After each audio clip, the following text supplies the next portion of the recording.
Alright, today we're back at it again to talk about different things. Today actually I was going to talk about the MH370 Malaysian flight that I watched on Netflix. And let me tell you, there is a lot of different theories about that flight.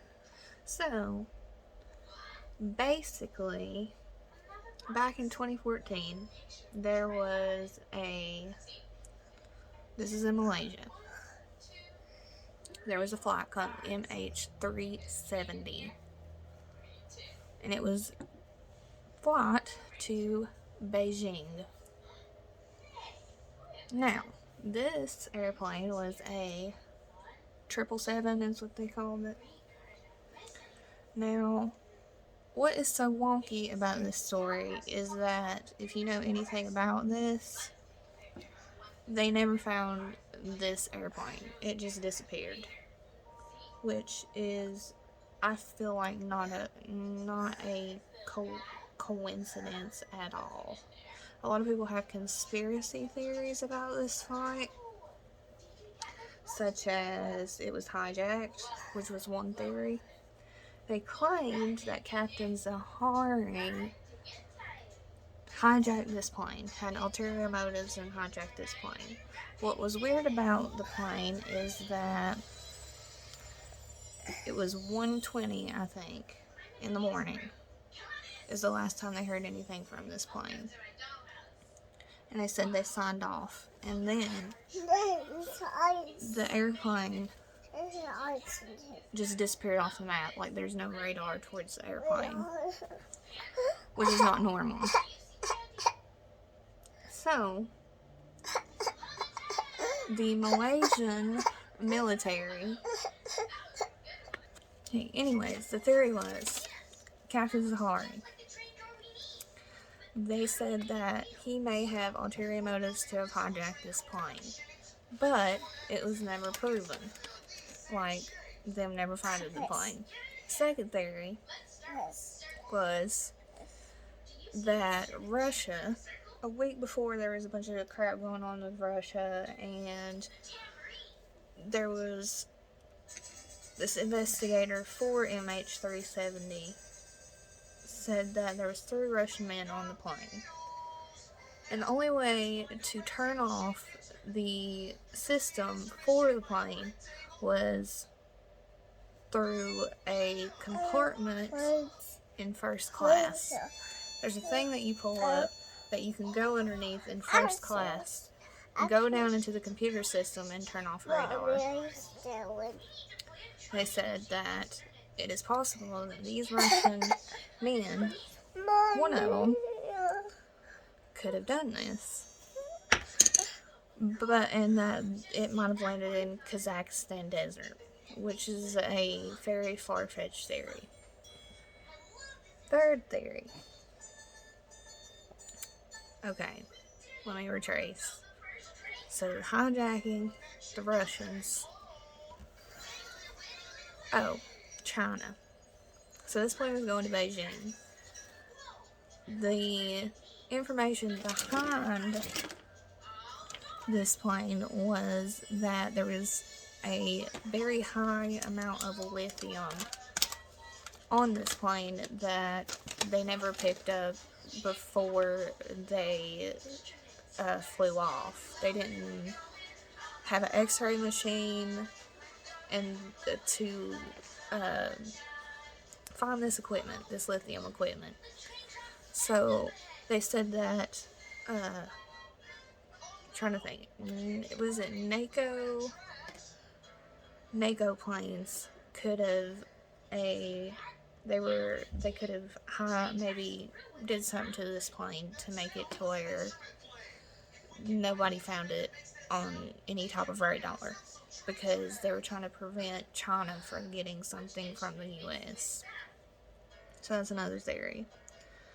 But another thing is that they never found any debris from this plane up until about 2, maybe 3 years ago, this man went to Madagascar and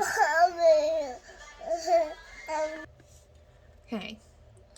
Yes, they said that the course that they were going to led off. So there's 2 courses. It went north and then it went south. And one of these led off into close to Australia. And the other one led into the Indian Ocean. So they believe that it redirected its course from Malaysia into the close to the Indian Ocean, and that's where it went down.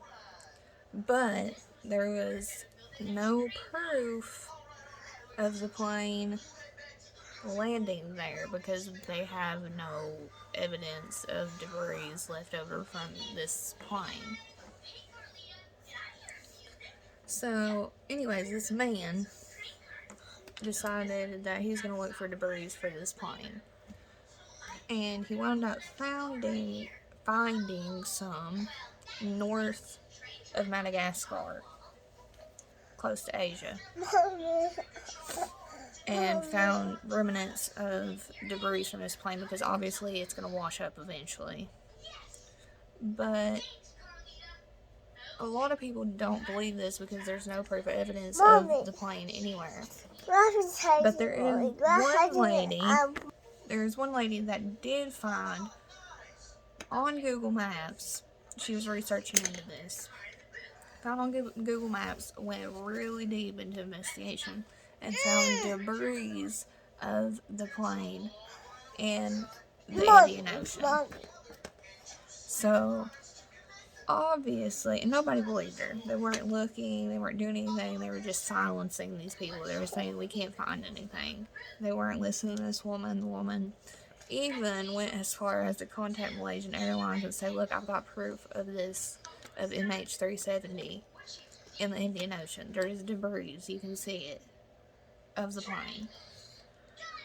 But another thing is, they can't come up with a resolution to why the plane went down in the first place and why the system radar was cut off halfway to Beijing. And the only form that they think that could have happened was that either the Russians were involved and took over the radar system. There was somebody on the plane that took over the radar system. Or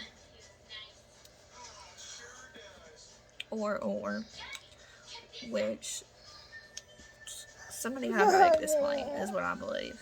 Somebody set off the radar system on the plane intentionally. But why?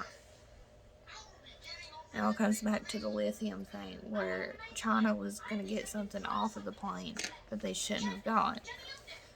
So, and either the Malaysian government or the U.S. government, either one, ended up making MH370 crash. But they still have no remnants of the full plane and no nothing. Except for pieces of debris. Some pieces of debris. Which they don't think is from the plane, but they don't know. Anyways, I don't know. I have a couple of theories about that plane because I heard of it when it was a big thing in the news. And it went down, and then now they just put this documentary on Netflix about it, and it's really interesting if you're into like conspiracy theories and all that, because they never found this plane. It's kind of like the Bermuda Triangle, like things going in and they never come out. But it doesn't make any sense because I feel like either the Malaysian government is covering it up, or the U.S. government is covering it up for an unknown reason. There's 239 people on this plane that they never found. And they never found the rest of the plane. Never, just slight debris of the plane, which had washed up near Madagascar. Which is really fucking weird because a lot of people think it was planted. But I don't know about that. Because shit does wash up. But just doesn't make any sense why somebody would hijack the plane in the first place. Unless there's something in it for them. And if they did hijack it and it was an act of war, like, I just don't know. It's awfully weird that somebody set the radar system off and they can't find a plane that has all kinds of GPS shit on it. This was back in 2014. I know technology has advanced a little bit, but it couldn't have been that bad in 2014 where they couldn't find a damn plane. But it sucks for all the people's families because they never got any closure about their loved ones. They're just gone. They don't know. I mean, obviously, I don't think they're alive. But how they died, they don't know. Which is terrible because it's a mystery. So they may or may not ever figure it out. Which is the whole crazy shit about that plane. Which it's sad and it's also interesting. Let's see. I just feel like that they're probably hiding something. And if they're not, I think that the Malaysian government was silenced. Honestly, I really do. Because there's no way that they don't know where the damn plane went. They know. They're just not saying anything. They were shut up by somebody because of a certain amount. Probably for a very awful issue. Which has to do with putting some shit on the plane that nobody knew about. And then it was basically hijacked. Is what I think. I don't know. You tell me, what do you think about it? Do you think it was an inside job? Or do you think it was an accident? I don't think it was an accident. Not me. There's too many speculations around them doing shit that they're not supposed to do.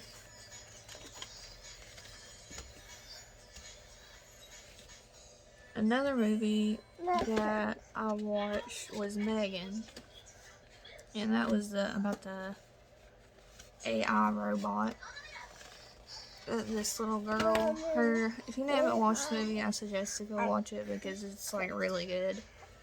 But it comes back to Elon Musk was talking about something on Joe Rogan, and he was talking about how we live in a time where having AI is a very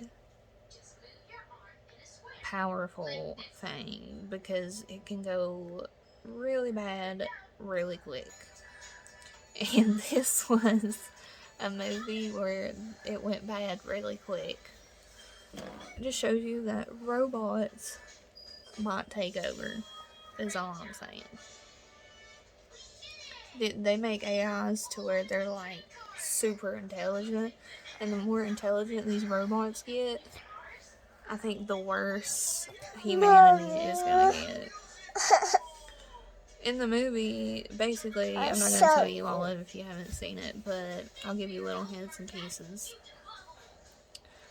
Girl's parents died and she's left to her aunt. Her aunt works in a toy industry. She's not a CEO, but she's pretty high. She makes toys like robots. She is trying to make this AI robot, and the dude's like, no, don't do that. It's not what we're working on. We're working on something else. So the girl shows this other robot which has in the house to her niece because she's basically took her on. And she's like, oh man, if I had one of these robots, I never want another toy in my life.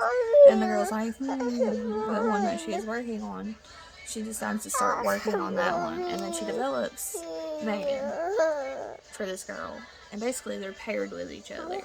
So they play, they interact, She's very highly intelligent. She like tries to, protect the girl because basically she is paired with her, like kind of like a cyborg. But like how like we're paired